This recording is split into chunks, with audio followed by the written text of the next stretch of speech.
आज हम पढ़ेंगे पर्यावरण अध्ययन।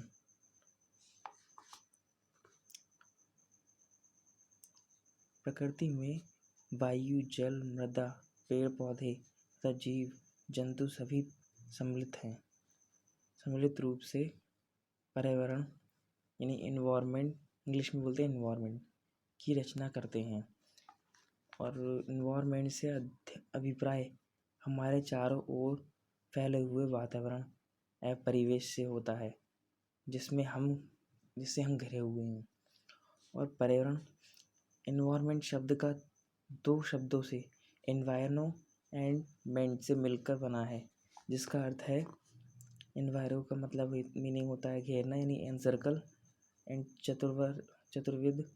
चतुर्दिक ऑल राउंड, चारों ओर से घेरना, अर्थात चारों ओर से घेरना। और अर्थात पर्यावरण शब्द उस आवरण को कहेंगे जो हमारा संपूर्ण पृथ्वी, जलमंडल, स्थलमंडल, वायुमंडल, जैव मंडल अथवा इनके विभिन्न घटकों को अपने से ढके हुए है। जीवधारियों तथा उनके पर्यावरण के बीच पारस्परिक संबंध होता है। और इसके अध्ययन को पारिस्थितिकी यानी इकोलॉजी कहते हैं। इकोलॉजी शब्द को दो ग्रीक शब्द ओकायोस रहने का स्थान तथा लॉगोस मीनिंग अध्ययन से संबंधित बना है। और अर्नेस्ट हैकल ने 1869 ईस्वी में सर्वप्रथम ओकोलॉजीज शब्द का प्रयोग किया। और रीटर ने 1868 ईस्वी में सर्वप्रथम इकोलॉजी शब्द दिया। पारिस्थितिकी की विभिन्न शाखाएं संख्या पारिस्थितिकी, पॉपुलेशन इकोलॉजी। इसके अंतर्गत एक जाति के जीवों के मध्य पारिस्थितिकी क्रियाओं का अध्ययन किया जाता है। बायोम पारिस्थितिकी, बायोम इकोलॉजी, इसके अंतर्गत किसी क्षेत्र विशेष में समान जलवायु संबंधी दशा में के अंतर्गत एक से अधिक जैविक समुदायों के अनुक्रम की विभिन्न अवस्थाओं के में पारस्परिक क्रियाओं तथा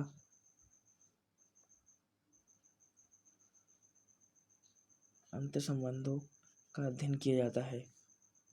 इसी को बायोम पारिस्थितिकी कहते हैं। पारिस्थितिकी तंत्र, पारिस्थितिकी इकोलॉजी, इकोसिस्टम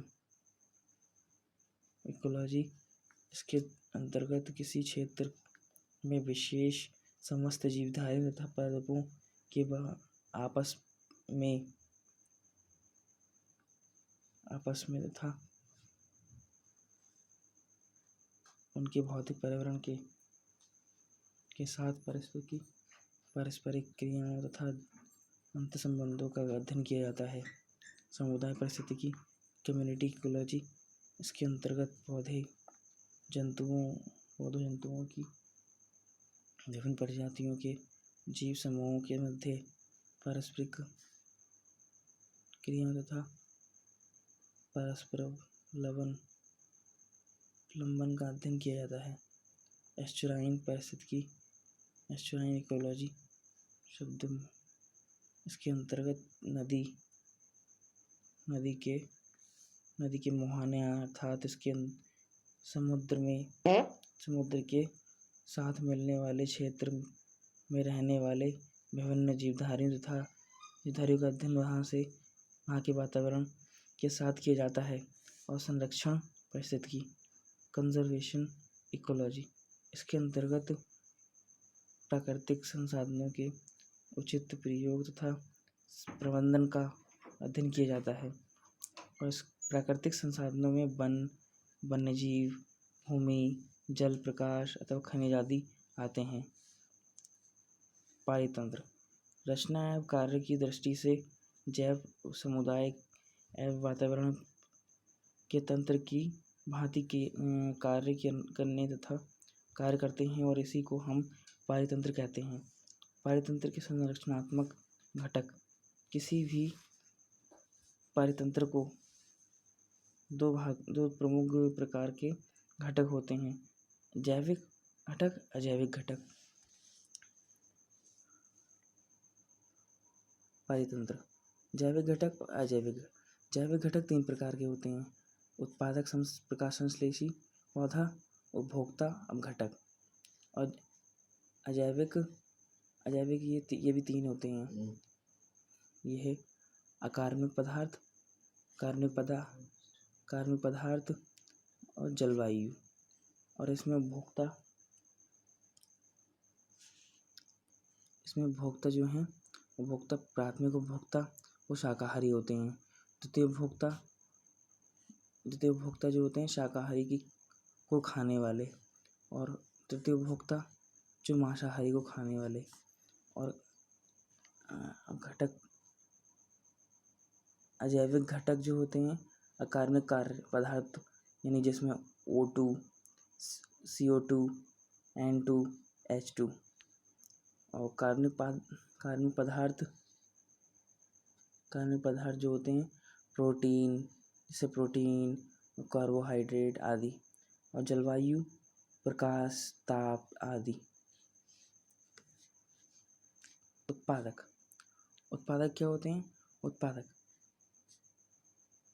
प्रोड्यूसर, जो प्रोड्यूस करते हैं, ये अपने भोजन को स्वयं वातावरण के अकार्बनिक पदार्थों से बनाने में सक्षम होते हैं। ये प्रायः क्लोरोफिल की उपस्थिति में सूर्य की रोशनी, जल तथा कार्बन डाइऑक्साइड से भोजन निर्माण करते हैं। और इस क्रिया को प्रकाश संश्लेषण कहते हैं। और हरे पौधों तथा मुख्य उत्पादक जो प्रोड्यूसर इन्हें घटक हैं, उसके ये घटक हैं। और उपभोक्ता कौन से होते हैं? कंज्यूमर्स, उत्पादकों द्वारा उत्पादित भोजन को उपभोक्ता ग्रहण करता है। और प्रोटोजोन्स एवं क्रस्टेशियंस, मोलस्क आदि जो समुद्र, झील, तालाब आदि की सतह पर उतरने वाले या प्लावी शैवाल का भक्षण करते हैं तथा शाकाहारी जंतु हर्बीवोरस एनिमल जैसे कीट, चूहे, खरगोश, गाय, भैंस, बकरी आदि का भक्षण करते हैं। वे प्राथमिक उपभोक्ता हैं।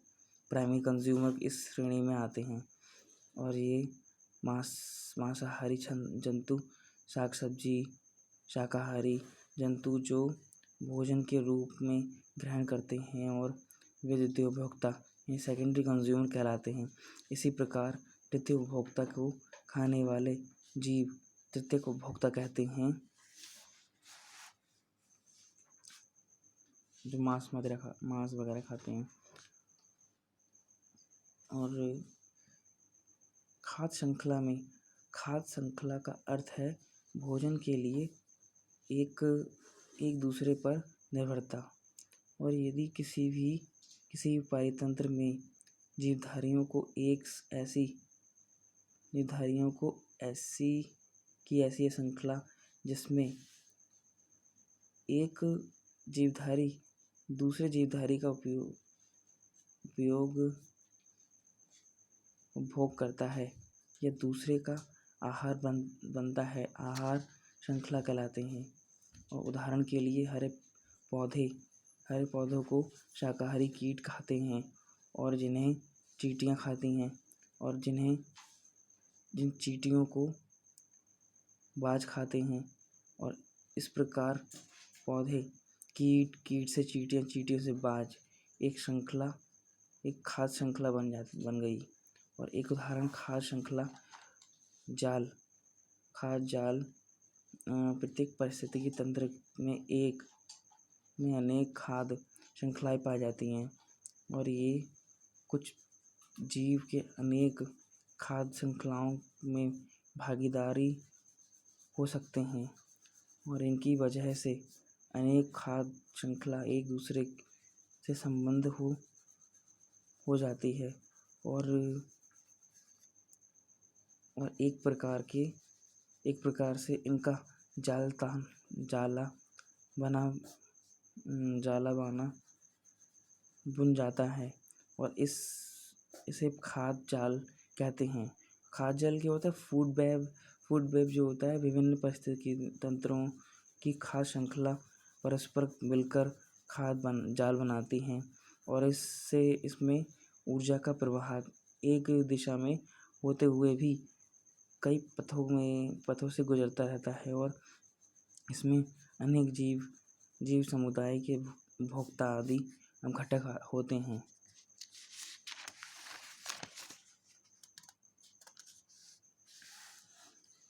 और अब घटक क्या होते हैं? अब घटक डिकम्पोजर्स। ये सूक्ष्म जीव हैं जैसे कवक एवं बैक्टीरिया आदि हैं और ये पौधों तथा जंतुओं के मृत शरीर का विघटन करके अकार्बनिक अवयवों को वातावरण में छोड़ देते हैं और इस प्रकार के पदार्थों का चक्रीकरण साइक्लिंग ऑफ मैटर में सहायक होते हैं। अजैविकीय घटक एबॉयटिक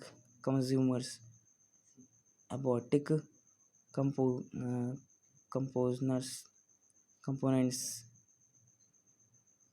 ये घटक निर्जीवी होते हैं अर्थात इनमें जीवन नहीं होता और ये दो प्रकार के होते हैं और जैसे जलवायु यानी क्लाइमेटिक एवं मृदीय यानी एडेपिक।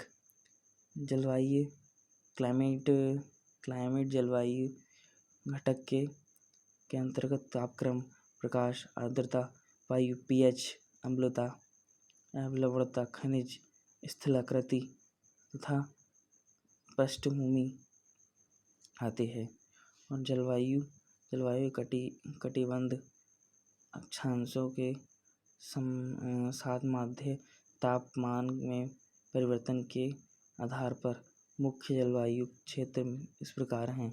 उष्णकटिबंधीय 0 डिग्री से 20 डिग्री अक्षांश होता है और उपोष्ण 20 डिग्री से 40 डिग्री अक्षांश होता है। शीतोष्ण 40 डिग्री से 60 डिग्री अक्षांश होता है और अंटार्कटिका का 60 डिग्री से 80 डिग्री अक्षांश होता है। तापक्रम की और टेम्परेचर ताप सहन शक्ति की आधार पर ही जंतुओं को दो प्रकार में बांटा जाता है। एक असमतापी पॉलीक्लोथर्मिक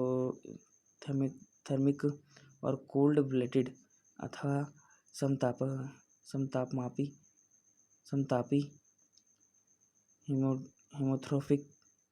हिमोथर्मिक और वार्म ब्लडेड। प्रकाश क्या होता है? लाइट, सूर्य की रोशनी जीवों की विभिन्न प्रक्रियाओं को संपन्न करने में विशेष भूमिका निभाती है और जितनी देर कोई भी जीव सूर्य की रोशनी में रहता है उसे दीप्तकाल यानी फोटो पीरियड कहते हैं। और जीवों की प्रकाश के प्रति अनुक्रिया को दीप्तकालिका फोटो पीरियडोमिज्म कहते हैं। और सौर ऊष्मांक सौर विकिरण वायुमंडल में प्रवेश करने से पहले पृथ्वी तल से 83 किलोमीटर ऊपर 2 कैलोरी प्रति वर्ग सेमी प्रति मिनट की दर से ऊर्जा निहित रखता है और जिसे हम सौर ऊष्मांक कहते हैं। आर्द्रता क्या होती है? ह्यूमिडिटी। आर्द्रता से तात्पर्य है वातावरण में नमी की मात्रा। आर्द्रता ही पौधों में उत्सर्जन,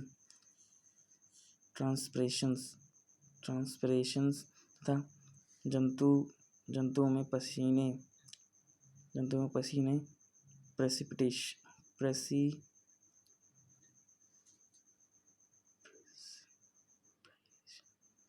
प्रेसिपिटेशंस की दर निर्धारित करती है। शुष्क क्षेत्रों में नमी के अभाव की पूर्ति के लिए वहाँ के जीवों में अनेक अनुकूल होते हैं। पवन क्या? हवा। वायु। पवन अधिकांशतः पौधों पर असर डालती है। पवन वेग वेलोसिटी ऑफ विंड अधिक होने से वाष्पोत्सर्जन क्रिया तेजी से होने लगती है और पवन द्वारा ही परागण पॉल्यूशन हवा बीजों का वितरण डिस्पेरल होता है और पीएच मान अधिकांश जीव निश्चित अनुकूलन पीएच ऑप्टिमम पीएच में ही सफलतापूर्वक आराम से जीवन व्यतीत कर पाते हैं। लवणता सॉलिनिटी। जल में या मृदा में लवण की मात्रा को लवणता सॉलिनिटी कहते हैं और समुद्री जल में लवण की मात्रा लगभग 3.5% होती है और स्वच्छ जलीय प्राणी फ्रेश वाटर एनिमल्स समुद्र में जल में जीवित नहीं रह सकता। केवल कुछ जंतु जैसे एंगिविला जल दोनों में ही रह सकती हैं और ये भी जीवन चक्र संपूर्ण करने के लिए नदियों में समुद्र में तथा समुद्र से नदियों में प्रवास करती हैं। खनिज मिनरल्स। खनिजों की उपस्थिति या अनुपस्थिति में भी जीवों में सूक्ष्म खनिज मिनरल्स। खनिजों की उपस्थिति या अनुपस्थिति में भी सूक्ष्म जीवों जंतुओं तथा पौधों के वितरण में विशेष भूमिका निभाती है। स्थलाकृति टोपोग्राफी किसी भी स्थल की आकृति या शल्क तथा जैसे पहाड़ी ढलान आदि जीवों के वितरण पर प्रभाव डालती है। ऐसे स्थलाकृति से पवन गति, जल गति, प्रकाश लहर आदि पर भी असर होता है। और मृदीय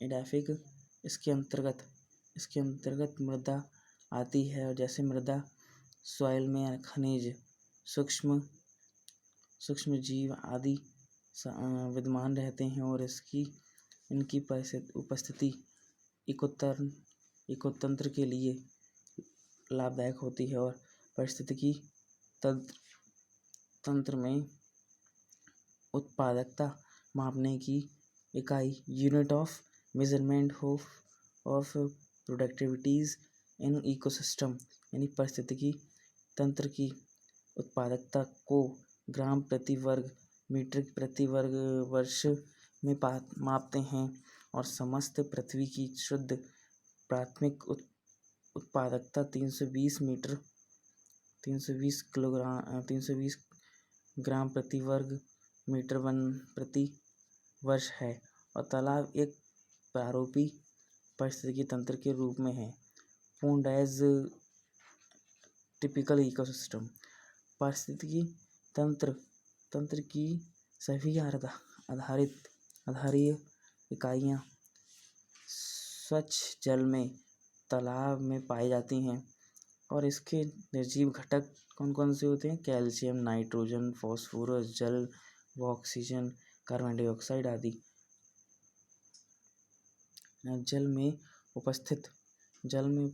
उपस्थित सभी हरे पौधे प्लावी अथवा जड़ वाले उत्पादक प्रोड्यूसर्स हैं और क्योंकि वे प्रकाश संश्लेषण द्वारा सूर्य की रोशनी तथा क्लोरोफिल की उपस्थिति में कार्बन डाइऑक्साइड तथा जल द्वारा भोजन व O2 यानी ऑक्सीजन का निर्माण करते हैं और पादपों द्वारा हमारा भोजन उत्सर्जन के लिए पौधों द्वारा स्वयं उपभोग करते हैं या फिर शाकाहारी जंतु इस भोजन का उपभोग करते हैं और इन खाद्य पदार्थों में निहित ऊर्जा श्वसन क्रिया द्वारा स्वतंत्र हो जाती है और इन शाकाहारी जंतुओं को प्राथमिक उपभोक्ता कहा जाता है। फर्स्ट कंज्यूमर, प्राइमरी कंज्यूमर कहा जाता है। इसमें जैसे प्लावी जंतु और तली में रहने वाले मोलस्क या कीट तथा शाकाहारी मछलियाँ जो पौधों को खाती हैं अथवा मांसाहारी मछलियाँ मेढक जैसे द्वितीय उपभोक्ता में सेकेंडरी कंज्यूमर कहलाते हैं और क्योंकि ये प्राथमिक उपभोक्ताओं को खाते हैं तो ये सेकेंडरी कंज्यूमर कहलाते हैं। और जब उपभोक्ताओं की मृत्यु हो जाती है तो बैक्टीरिया, कवक आदि अपघटक डिकम्पोजर्स उनके शरीर का विघटन करके अकार्बनिक तत्व तथा कार्बनिक पदार्थों को तालाब जल में मिला देते हैं और इस प्रकार के ये तत्व फिर नए जीवों के निर्माण में काम आते हैं और विश्व में पारिस्थितिकी तंत्र major ecosystem of the world विश्व में स्वयं ही सबसे बड़ा पारिस्थितिकी तंत्र है और इसमें अनेक छोटे बड़े पारिस्थितिकी तंत्र आते हैं और इसमें से प्रमुख पारिस्थितिकी तंत्र को हम दो भागों में बांटते हैं। एक जलीय पारिस्थितिकी तंत्र, एक स्थल पारिस्थितिकी तंत्र। जलीय पारिस्थितिकी तंत्र कौन से होते हैं? एक्वेटिक इकोसिस्टम, जिसमें हो गया इसके अंतर्गत आपके महासागर, एस्चुराइज तथा स्वच्छ जलीय झील, तालाब, जलधाराएं आदि नदी पारिस्थितिकी तंत्र आते हैं। और स्थलीय पारिस्थितिकी तंत्र कौन से होते हैं? Territorial ecosystem. इसके अंतर्गत पेरियार मैदान, स्टेप मैदान, वन मरुस्थल, टुंड्रा आदि तथा गुफाएं पारिस्थितिकी तंत्र में आते हैं। जो स्थानीय है और जो जलीय हैं उसमें झील, तालाब, जलधाराएं आदि सभी आ गए। और भाषा के प्रमुख पारिस्थितिकी तंत्र मेजर इकोसिस्टम ऑफ इंडिया। भारत में समीप प्रवर्ती देशों सहित भारतीय उपमहाद्वीप में निम्नलिखित 7 पारिस्थितिकी तंत्र पाए जाते हैं। एक हिमालय पारिस्थितिकी तंत्र होते हैं, एक जलोढ़ मैदानी पारिस्थितिकी तंत्र,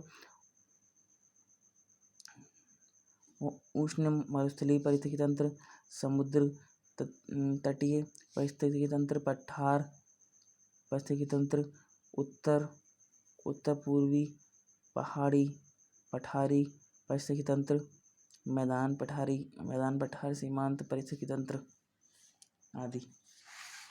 महासागर ओशियन सभी सागर। महासागर संयुक्त रूप में पृथ्वी 70% भाग है। पृथ्वी में जो है हमारी जो सभी महासागर संयुक्त रूप से पृथ्वी का 70% भाग है। और समुद्र जल खारा है और इसमें नमक की मात्रा 3 से लेकर 3.7% होती है। और जल में नमक की मात्रा को लवणता यानी सैलिनिटी कहते हैं। और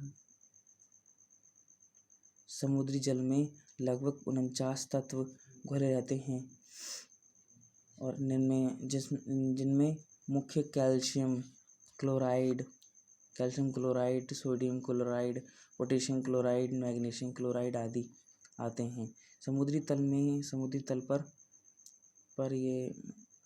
तल पर या पृथ्वी पर वातावरण का दबाव एक एटमॉस्फेरिक प्रेशर होता है। होता है और 1 kilogram square feet centimetre = 1 atmospheric pressure. यदि हम समुद्र की गहराई में जाएं तो प्रत्येक 10 मीटर गहराई में 1 एटमॉस्फेरिक प्रेशर बढ़ जाता है। और यदि समुद्र की तल पर हम प्रकाश की तीव्रता सबसे अधिक होती है और गहराई में जाने पर प्रकाश सीमा धीमा हो जाता है और 200 मीटर की गहराई तक के बाद अंधेरा होता है। और समुद्र में